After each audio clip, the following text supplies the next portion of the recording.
जो भ्रष्ट होने के चांस होते हैं वो प्रायः स्त्री पुरुष शरीर के आकर्षण से होते हैं। जैसे आज आपने अच्छा पदार्थ पा लिया, कोई विशेष फर्क की बात नहीं। आपने थोड़ा धन संग्रह कर लिया, विवेक हुआ, आपने साधु भंडारा कर दिया, कोई हानि नहीं हुई। आपकी बड़ी यश कीर्ति हो रही, थोड़ा सुलझ गए, समझ गए कि भगवत संबंध से यश कीर्ति हो रही, वो आपको फंसा नहीं पाए। एक विशेष फंसने का, भ्रष्ट होने का चांस होता है स्त्री पुरुष का आकर्षण।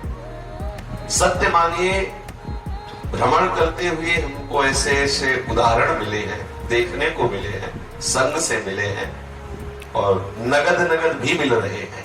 तो अब भी मिल रहे हैं, क्योंकि आपसे कोई अपनी बात बताता नहीं है और अपने को जब एकांत में मिलते हैं तो अपनी बात बताते हैं, तो उसका भी अनुभव होता है। स्त्री संग की चाह भले ना हो, लेकिन स्त्री प्रियता बनी रहती है। याद रखना, स्त्री साधक के हृदय में पुरुष संग भले ना हो पावे, लेकिन पुरुष की प्रियता बनी रहती है, पुरुष शरीर की प्रियता बनी रहती है। ये देखा, मतलब सूक्ष्मता की बात, ठीक बात समझ लीजिए। यदि आप विषयी पुरुषों का दर्शन करेंगे तो विषय संयोग की लालसा होगी। संगम त्यजेत मिथुन प्रतिनाम मोक्षो सर्वात्मना विसृजेत बहिरिंद्रियाणि। ये सौभरी जी का अनुभव है, उन्होंने इस श्लोक कहा है। जहां माताएं बहनें हो, हम उस साधक को बहुत हे समझते हैं जो साधना में इस बात की छूट करता है, स्त्रियों से बात करता है, स्त्रियों की तरफ देखता है। किसी की ताकत है तुम्हारी तरफ अंगुली कोई उठा सके? जैसे किसी साधक ने आज अब बताया कि हमको किसी ने ऐसा कहा, अगर तुम गलत नहीं होगे तो तुम्हारी तरफ अंगुली उठाने के किसी के सामर्थ्य नहीं है, निश्चित समझो। हाँ, ये जरूर हो सकता है तुम 10% गलत हो तो 90% और जोड़ के 100% कह देगा। ध्यान रखना, कोई भी साधक किसी भी माता बहन की तरफ देखा तो निश्चित पति तो हो जाएगा, उसे कोई नहीं रोक सकता। क्योंकि दृष्टि से संग, एक मछली की क्रीड़ा को देखकर सौभरी महाराज ने अपना अनुभव कहा है।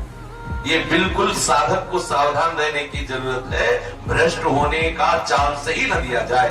आंतरिक जब मन विषय का चिंतन करे, उसी समय सावधान होकर पुकारो, उसी समय सत्संग करो, उसी समय भागो और किसी ऐसे संत के समीप जाओ जो तुम्हें बल प्रदान कर सके। तत्काल आप मन पर शासन कीजिए, और अगर ऐसा कोई संयोग ना मिले तो फिर प्रगट में वहां मत रुकिए जहां ऐसे विषय सामग्री का बाहुल्य हो, संयोग हो, जहां माताएं बहनें रहती हो, जिनका देखना सहज में हो रहा हो।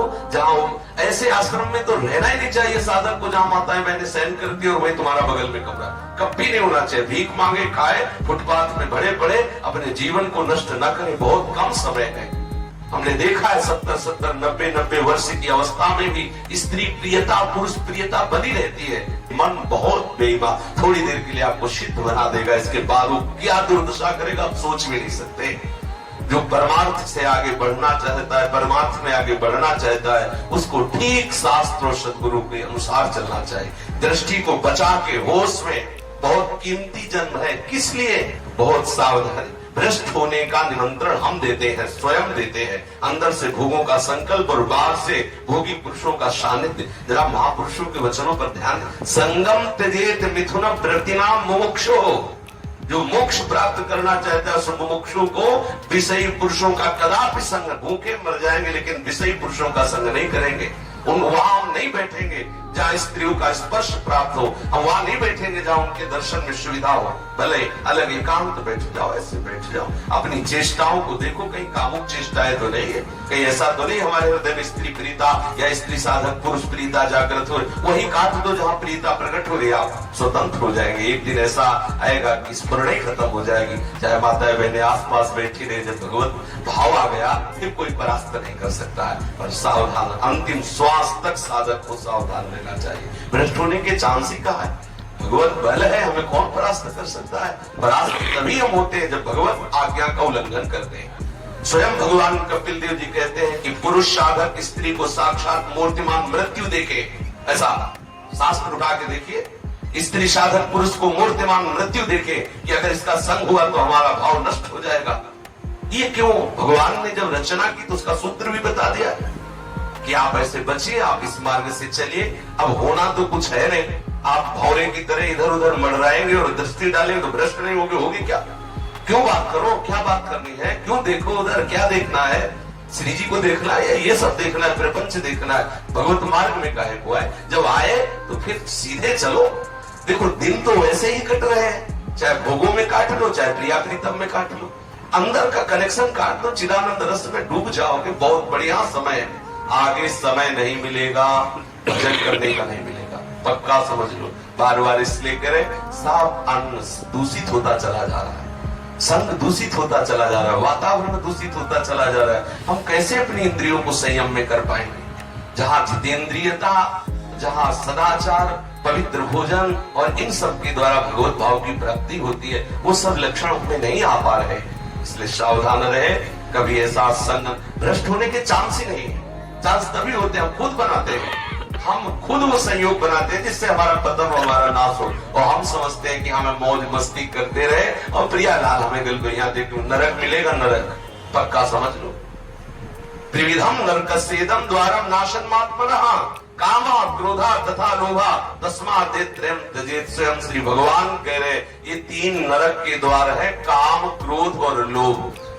अगर आप नरक नहीं जाना चाहते तो काम भाव में मत आइए, क्रोध मत कीजिए, किसी से लोभ मत कीजिए, आप नरक नहीं जाएंगे। स्वयं भगवान कह रहे ये तीन नरक के द्वार है, काम, क्रोध और लोभ।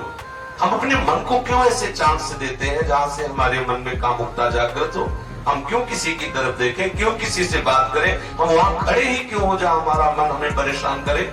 हम अपने मार्ग पे चले तो हमारे भ्रष्ट होने की कोई, भ्रष्ट वही साधक होता है जो शास्त्र और गुरु की आज्ञा का उल्लंघन करता है, नहीं दृढ़ निश्चय से कह रहे हैं कभी किसी भी तरह से आपका कोई नाश नहीं कर सकता यदि शास्त्र की आज्ञा के अनुसार चले, कभी नहीं हो सकता। आप नजर झुका के रखिए, कभी कोई बात करने का संयोग, हम तो कहते हैं साधक को बात करने का संयोग आएगा ही क्यों? क्यों आएगा?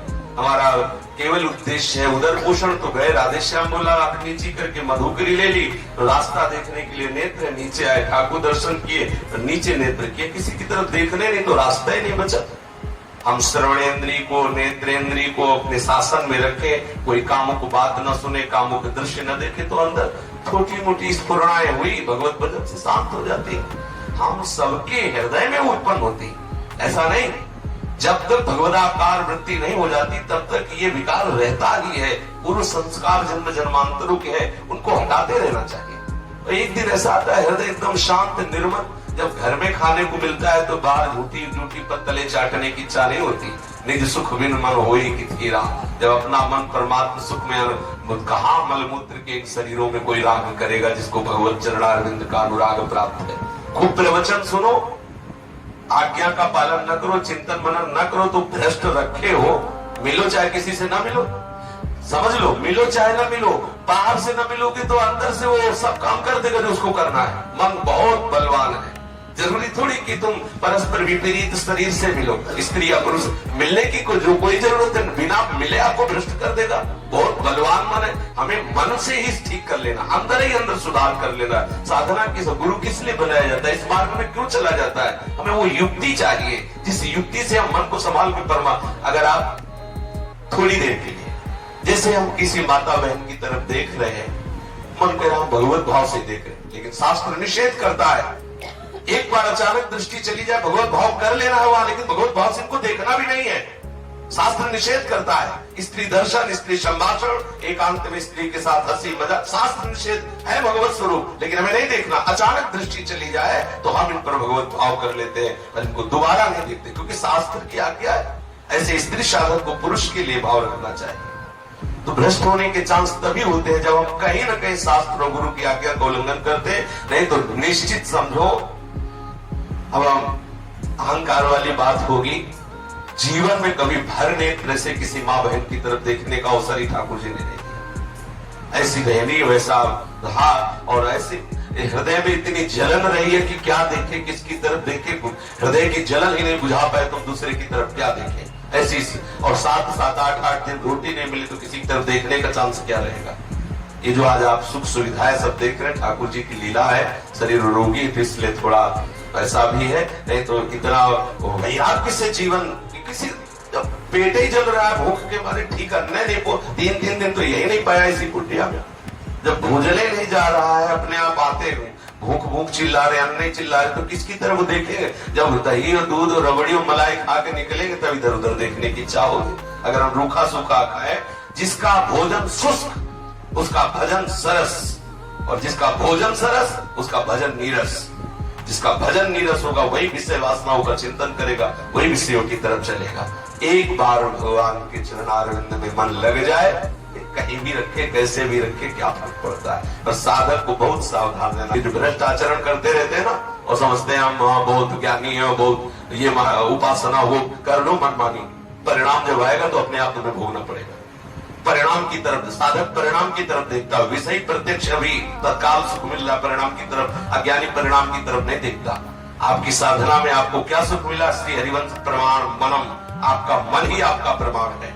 आपका मन आपको प्रमाणित करेगा कि आपकी साधना ठीक चल रही कि नहीं चल रही। आज सुबह सुन रहे थे कि साधक को आप निरीक्षण करते रहना चाहिए। यदि शीतलता, शांति, क्षमता, भगवत चिंतन ये बढ़ रहे हैं तो आपकी साधना ठीक चल रही है।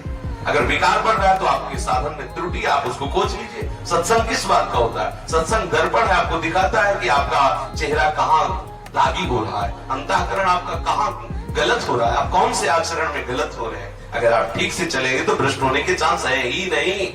बिल्कुल निश्चित समझ लीजिए, सब रूपों में श्री भगवान है। आप ठीक से चलोगे तो कृपा करके आपको बाधा पहुंचाएंगे ही नहीं और आप अहंकार कर देंगे तो इन्हीं में से कोई एक ऐसा तैयार हो जाएगा तुम्हें नाक रगड़नी पड़ेगी, तुम्हें घुटने टेक देने पड़े, तुम्हारा नाश हो जाएगा। कि भगवान ही सब रूपों में है, और काम रूप में, क्रोध रूप में, लोभ रूप में, मोह रूप में, मद रूप में, वही है। दूसरा कोई नहीं। भ्रष्ट कैसे हो सकते हैं? क्योंकि वही सब रूपों में। आप जहां आप अहंकार करेंगे, जहां आप विपरीत आचरण करेंगे शास्त्र के विरुद्ध, वही कोई न कोई रूप लेके आपको रौंद देंगे, परास्त कर देंगे। इसलिए भ्रष्ट होने का चांस उसी साधक को है जो शास्त्र और सदगुरुदेव की आज्ञा के विपरीत आचरण करता है।